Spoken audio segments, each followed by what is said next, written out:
Hello मेरे प्यारे बच्चों, क्या हाल चाल। बढ़िया सब। उम्मीद है आप सभी अच्छे होंगे और आपकी तैयारी भी एकदम बेहतर तरीके से चल रही होगी। प्यारे बच्चों, आज के इस वीडियो में हम फिजिक्स के एक मोस्ट इम्पोर्टेंट टॉपिक का पोस्टमार्टम बेहद सिंपल तरीके से करने वाले हैं, लेकिन टॉपिक डिफिकल्ट है और निपटारा सिंपल तरीके से करेंगे। बहुत सारे बच्चे इस टॉपिक से बड़ा दूर भागते हैं, लेकिन टॉपिक ऐसा है कि हर साल बोर्ड एग्जाम में पूछा जाता है। हम बात कर रहे हैं संयुक्त सूक्ष्मदर्शी के लिए, इसका किरण आरेख और इसकी आवर्धन क्षमता के लिए व्यंजक बहुत ज़्यादा परेशान करता है बच्चों को।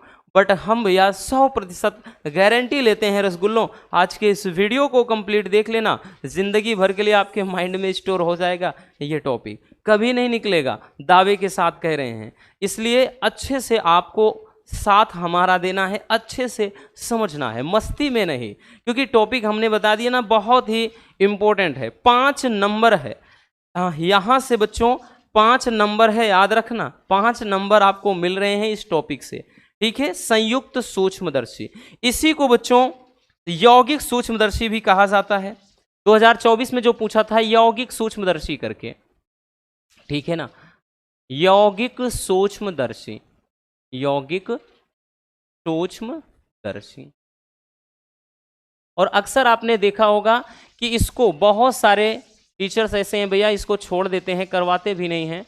लेकिन बहुत सारे टीचर्स ऐसे हैं जो समझते हैं कि भाई हाँ ये टॉपिक कितना ज़्यादा इंपॉर्टेंट है, इसलिए इसको करवा ज़रूर देते हैं। तो हम भी आज इसका निपटारा बड़े ही सिंपल तरीके से करेंगे, याद रखना। ये फालतू की बात है कि टॉपिक बड़ा ही कठिन है, डिफिकल्ट है, कुछ भी नहीं। पढ़ो तो सही पहले, आज पढ़ने के बाद मालूम चल जाएगा बच्चों कि ये टॉपिक कठिन है कि आसान है। देखिए संयुक्त सूक्ष्मदर्शी क्या होता है। सरल सूक्ष्मदर्शी में हमने बताया था बच्चों, जो छोटी वस्तुओं का बड़ा प्रतिबिंब बना दे, सरल सूक्ष्मदर्शी। बट संयुक्त सूक्ष्मदर्शी एक ऐसी सूक्ष्मदर्शी है जो अत्यंत छोटी वस्तुओं का बहुत बहुत बहुत बड़ा प्रतिबिंब, ठीक है, बनाता है।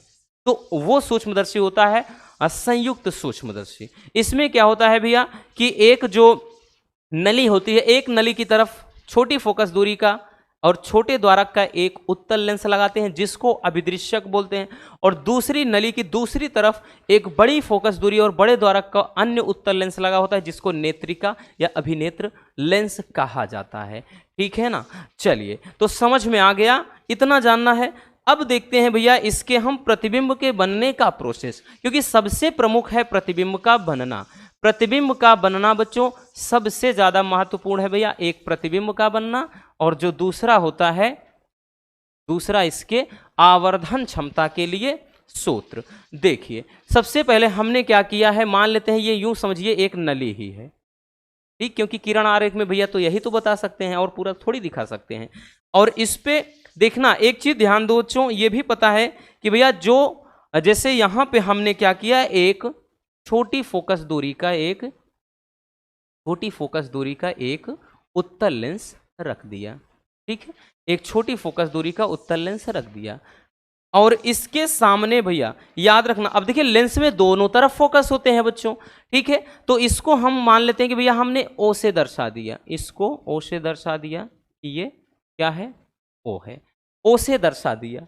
अब इसके सामने अगर यहां पे भैया मान लेते हैं कि बच्चों ये फोकस दूरी है, ठीक, इसकी फोकस दूरी हम यहां कहीं पे ले लेते हैं, जैसे यहां, तो इसकी फोकस दूरी एफ हो, तो एफ ओ से इसको दर्शा देते हैं, ठीक है। और इसकी फोकस दूरी से दूर यानी इसके प्रथम फोकस हम कह लें, या फिर यूं कह लें कि इधर तो भैया अनंत होगा, इसके बीच हम कहीं पर एक वस्तु रख देते हैं। तो हमने क्या किया भैया, हम मान लेते हैं कि एक वस्तु यहां पर रख दिए, एक वस्तु हमने यहां पर रख दिया, ठीक है। यहां तक तो कोई दिक्कत होनी नहीं चाहिए बच्चों, एक वस्तु हमने रख दिया। अब ये तो पता है बच्चों कि भैया लेंस में आपने पढ़ा है रसगुल्लों कि जो प्रकाश की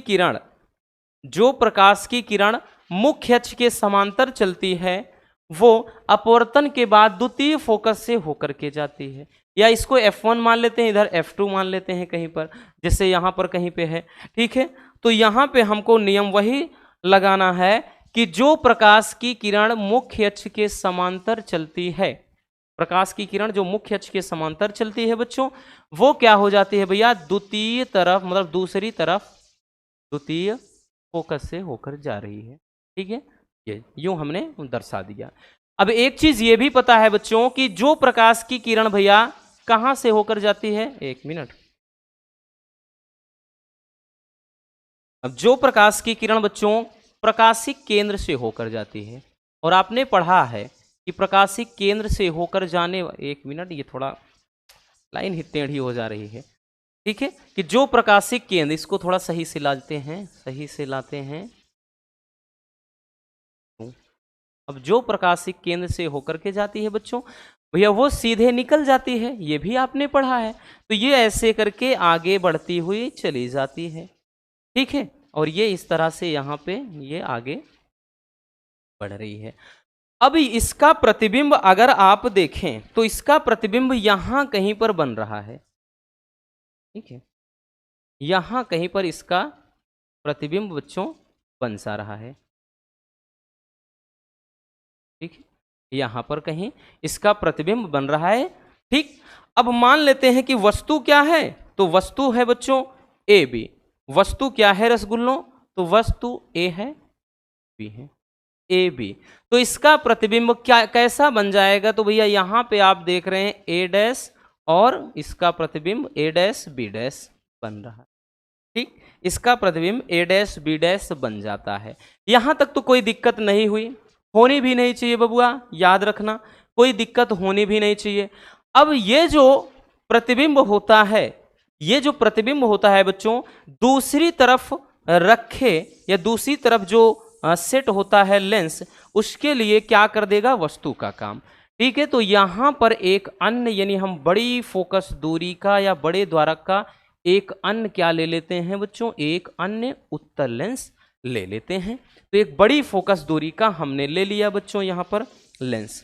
ठीक है भैया, एक बड़ी फोकस दूरी और बड़े द्वारक का हमने एक लेंस ले लिया। ठीक है, इसको हम इसे दर्शा देते हैं। ठीक, ये जो लेंस है इसको बोलते हैं अभिदृश्यक। क्या कहते हैं भैया, अभिदृश्यक बोलते हैं। और इधर जो है इसको नेत्रिका या फिर कह लें रसगुल्लों अभिनेत्र कहा जाता है।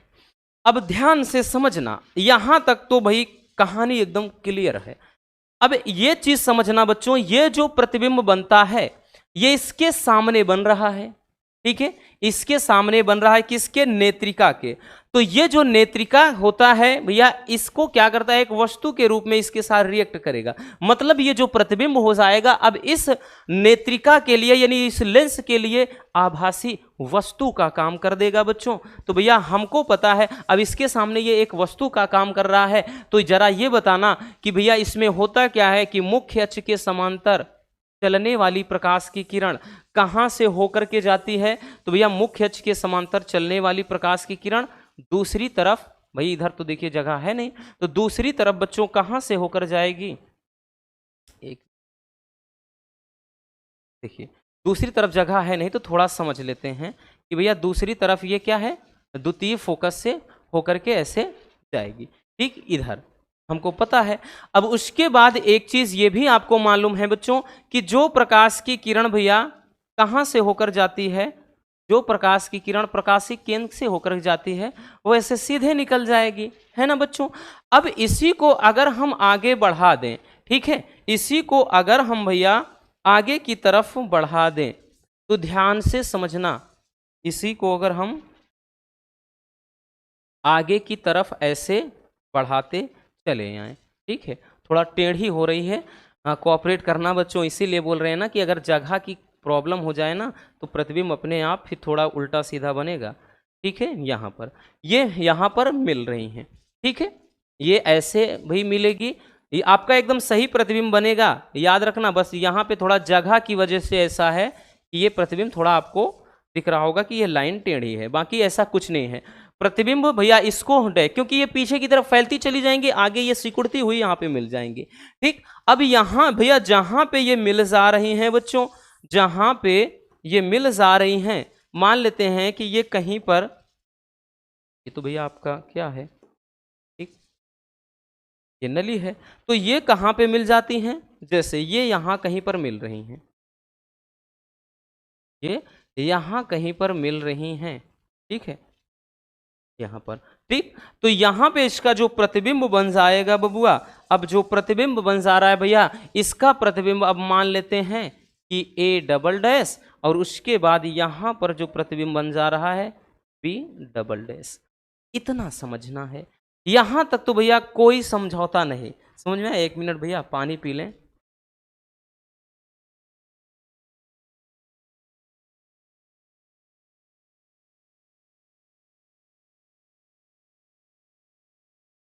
देखिए इतना समझ में आ गया।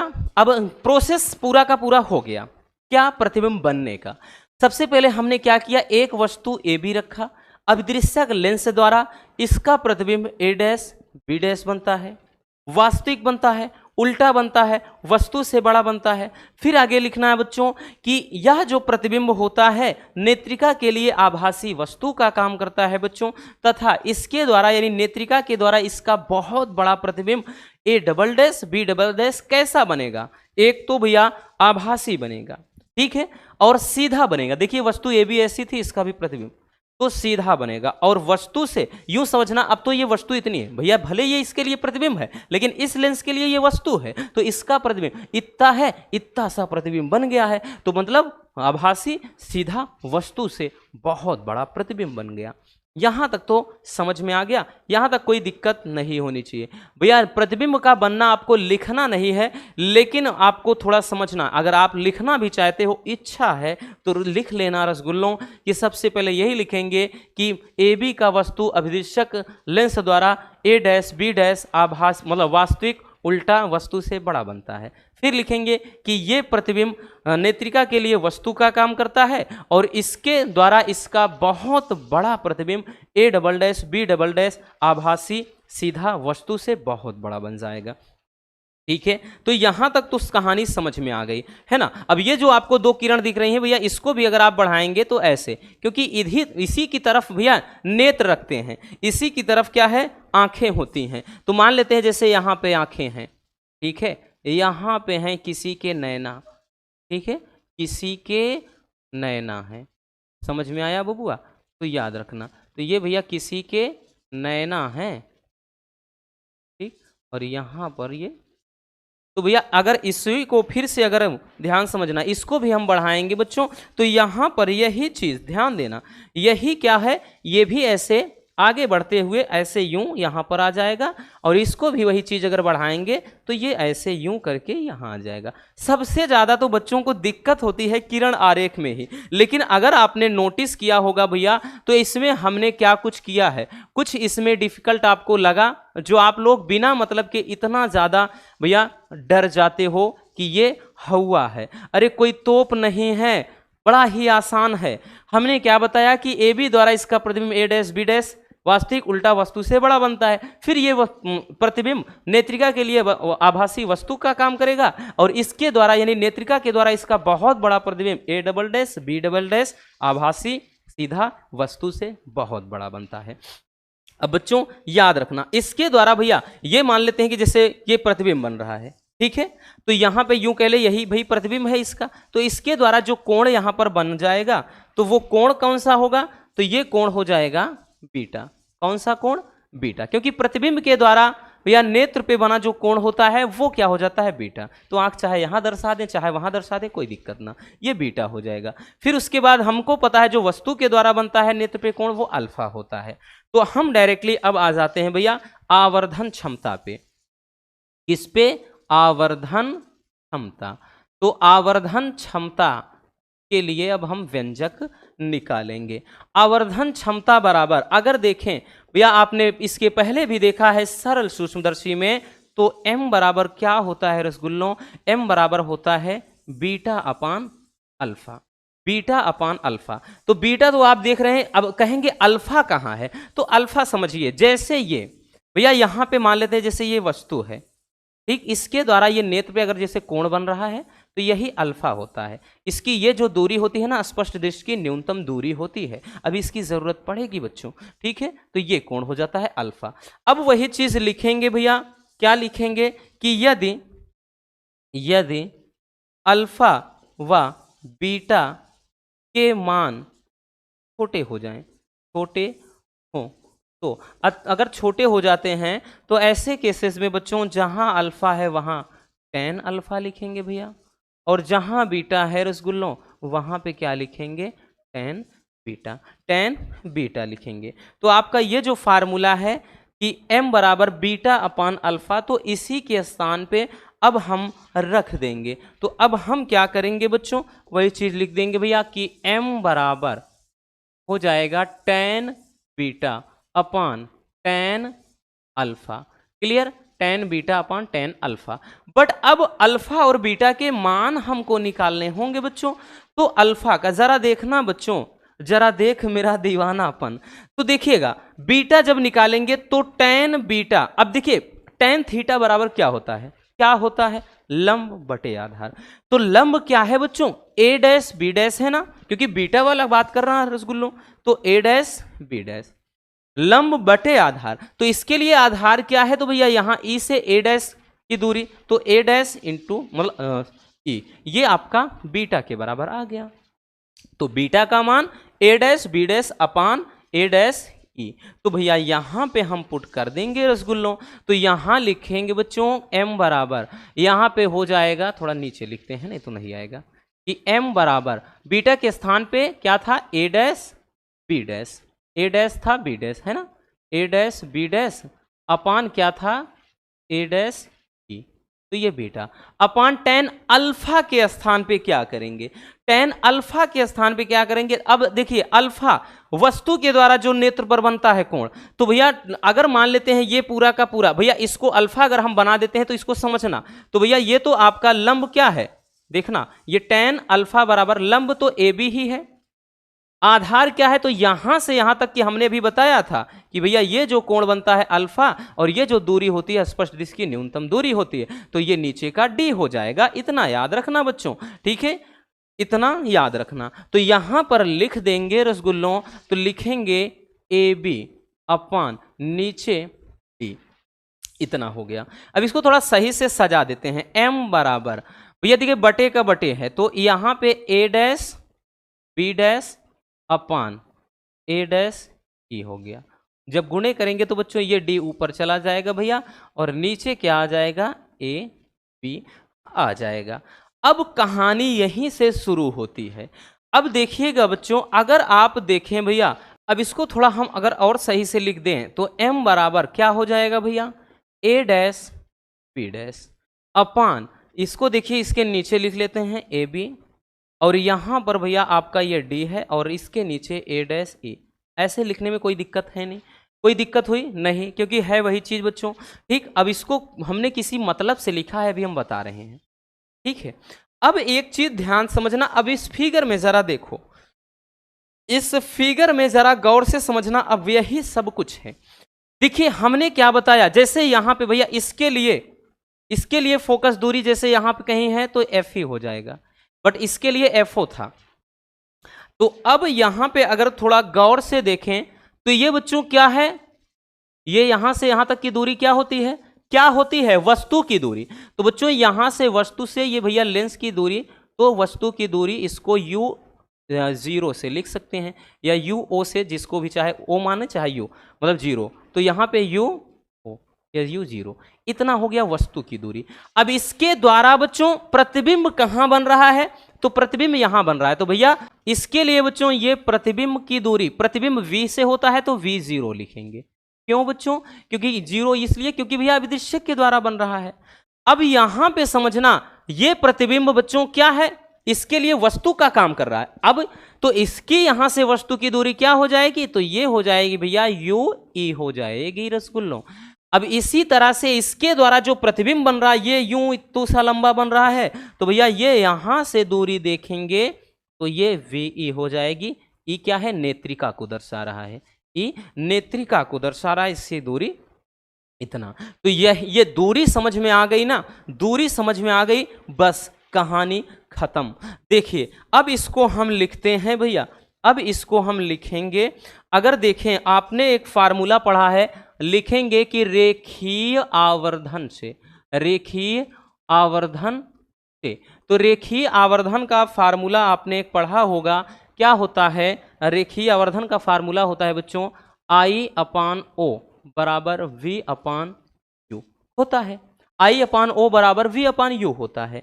तो जरा इसमें गौर से समझना, ये जो ए डैश बी डैश नीचे ए बी है, इसके बराबर हम क्या लिख सकते हैं? ए डैश बी डैश है क्या, जरा ये बताना।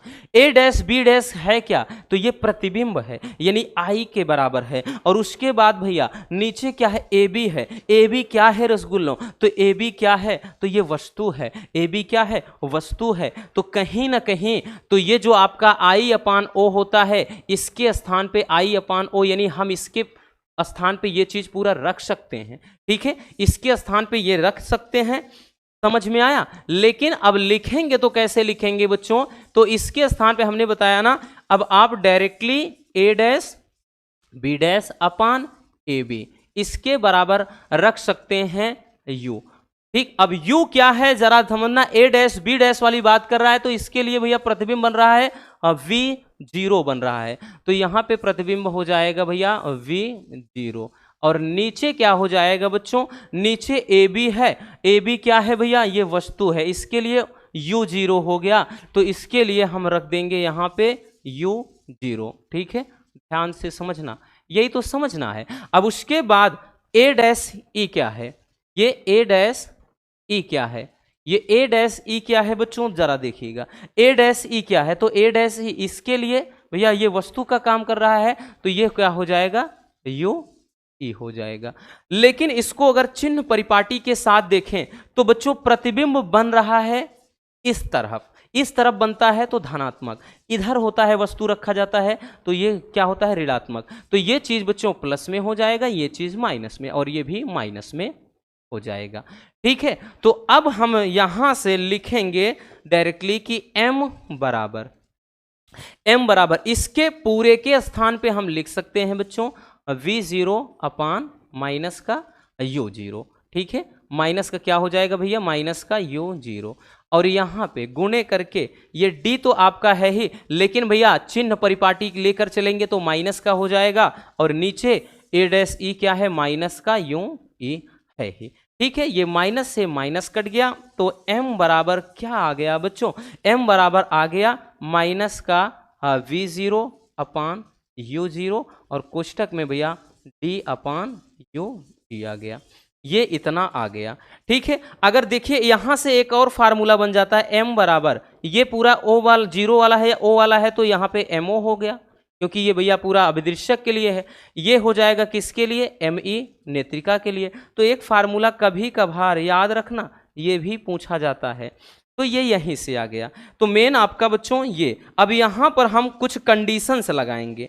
ये जो आपका है इसी से पे हम कंडीशंस लगाएंगे, यानी पहला, अब जब प्रतिबिंब अस्पष्ट दृष्टि की न्यूनतम दूरी पर बन जाए तो दोनों स्थितियां लिखेंगे। पहला कि जब प्रतिबिंब अस्पष्ट दृष्टि की न्यूनतम दूरी पर बने, अस्पष्ट दृष्टि की न्यूनतम दूरी पर बने, न्यूनतम दूरी पर बने। जब न्यूनतम दूरी पर बन जाता है बच्चों, देखिए अब अस्पष्ट दृष्टि की न्यूनतम दूरी के लिए हमको पता है कि भैया जो प्रतिबिंब हो जाएगा वो क्या हो जाएगा? माइनस का डी, यानी अस्पष्ट दृष्टि की न्यूनतम दूरी वही तो होता है जैसे उसमें देखा था आपने। ठीक है, इसी तरह से u के स्थान पे बच्चों क्या हो जाएगा? माइनस का u ई हो जाएगा, क्योंकि नेत्रिका के लिए चल रहा है। अब उसके बाद जो f हो जाएगा वहां पे क्या हो जाएगा? f ई हो जाएगा। तो भैया अब लिखेंगे क्या बच्चों? लेंस के सूत्र से। तो हम लिखेंगे कि लेंस के सूत्र से भैया लेंस का सूत्र होता क्या है? होता है बच्चों 1 अपान एफ बराबर 1 अपान वी माइनस 1 अपान यू, यही होता है। तो 1 अपान एफ के स्थान पे एफ ही लिखेंगे, बराबर 1 अपान यू के स्थान पे माइनस डी करेंगे, माइनस 1 अपान यू के स्थान पे क्या हो जाएगा? माइनस माइनस, ये प्लस हो जाएगा, यहाँ पे प्लस का ये क्या हो जाएगा? यू ई हो जाएगा। ठीक है ना, इतना। या फिर इसको ऐसे कर लें, ठीक, इसको कैसे कर लें भैया? 1 अपान अगर यू ई बराबर कर लें तो भैया ये माइनस का है, इधर प्लस का हो जाएगा, यानी 1 अपान ये हो जाएगा एफ ई और प्लस 1 अपान ये हो जाएगा डी। तो जरा गौर से देखें, यहाँ पे क्या है 1 अपान यू के स्थान पे हम इतना पूरा लिख सकते हैं। तो अब आवर्धन से डायरेक्टली आ जाएंगे m बराबर ये माइनस का बच्चों v0 अपान u0, ठीक है, गुणे। अब देखिए d बाहर रख लेते हैं थोड़ा देर के लिए, d बाहर रख लेते हैं बच्चों, तो ये कोष्ठकवा में रसगुल्लों का बच गया पूरा का पूरा। अगर देखें तो 1/u के स्थान पे 1 ये f ही बन गया और प्लस का 1 ये d बन गया, ठीक है।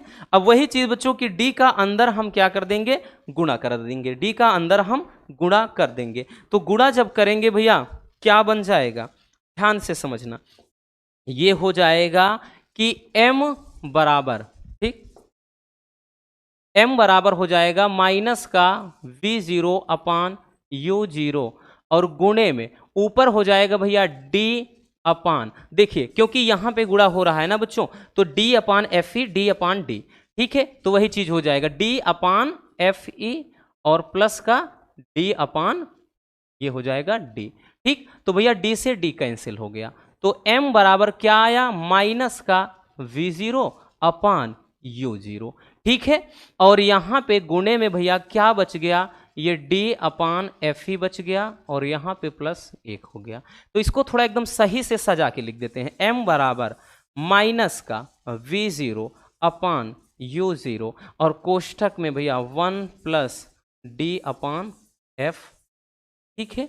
यही क्या हो जाएगा बच्चों, अस्पष्ट दृष्टि की न्यूनतम दूरी के लिए क्या आवर्धन क्षमता आ जाएगा, पहली कंडीशन। अब दूसरा है बच्चों कि दूसरा हो जाएगा कि जब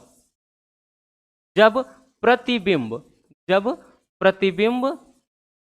अनंत पर हो, ठीक।